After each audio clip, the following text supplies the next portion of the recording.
Às vezes é preciso desconstruir para prosperar. Acompanhe cortes de podcast que podem e vão mudar a tua mentalidade.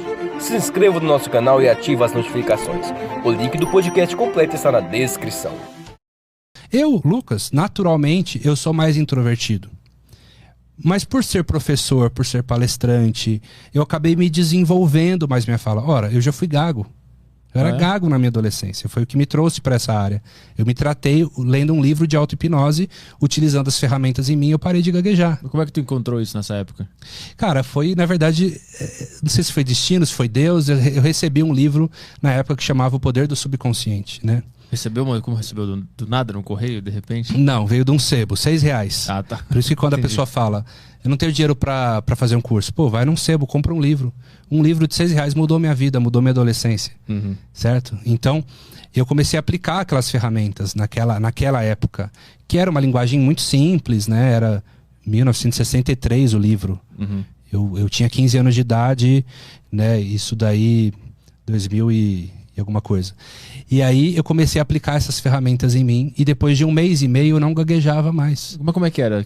Como é que tu fazia? Basicamente eram exercícios de fechar os olhos, sentar numa posição confortável, relaxar, praticar algumas visualizações de você falando perfeitamente, no caso eu falando perfeitamente, e outras onde eu declarava verbalmente a fraseologia correta para minha mente entender que eu falava super bem.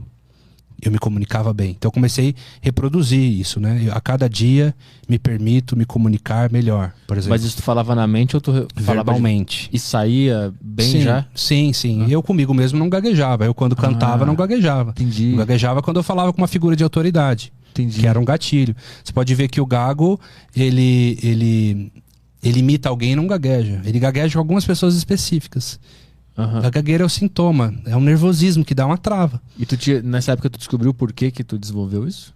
Sim, eu tenho algumas questões da infância que eu na verdade eu nem precisei ir. Mas mudando esse mindset, mudando a crença, porque você nunca vai ver, Petri, um gago confiante. Você conhece um gago com super autoestima? Não tem, não é? Não. Então, se você constrói essa autoestima do gago, ele não é gago, ele está gago. Você ajuda ele a construir um estado de confiança. Pô, você pode falar, seu aparelho fonoaudiológico é perfeito.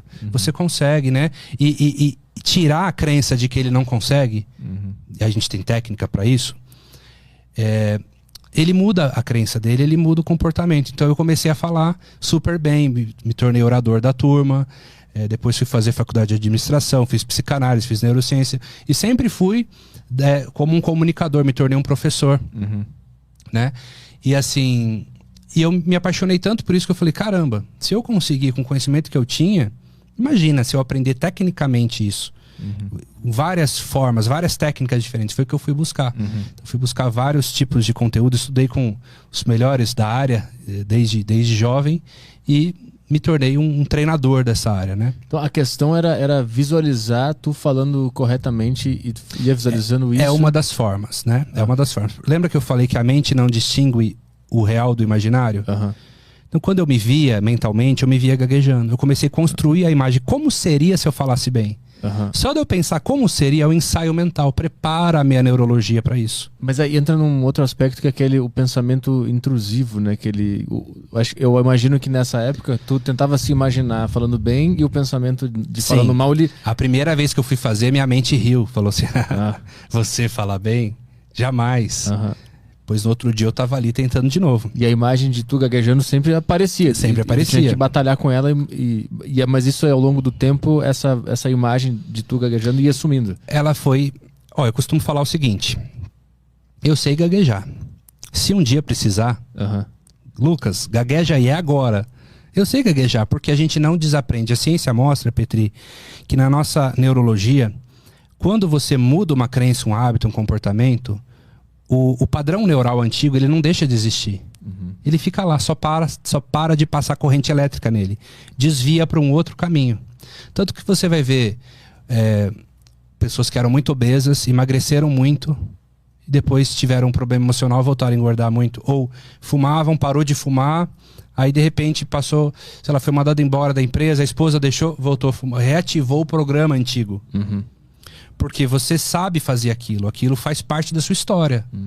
Certo? Mas agora, como eu treino falar, e eu acredito em mim, e acredito que eu falo super bem, eu estimulo a nova conexão neural criada. Passa mais corrente elétrica nessa sinapse. A outra ainda existe. Se eu pensar como eu pensava, se eu sentir como eu me sentia na adolescência, provavelmente eu começo a gaguejar de novo. Mas Então, eu não quero isso. Deve existir um gatilho no mundo que poderia te levar para esse lugar de novo. Sim, tiveram alguns momentos na minha vida que eu fiquei muito nervoso. É muito raro eu ficar nervoso. Mas fiquei muito nervoso que eu comecei a querer gaguejar. Eu já parei, já controlei, já usei minhas ferramentas e já voltei ao trilho. Certo? Então assim, tá lá. Mas eu faço o possível para não voltar àquele estado.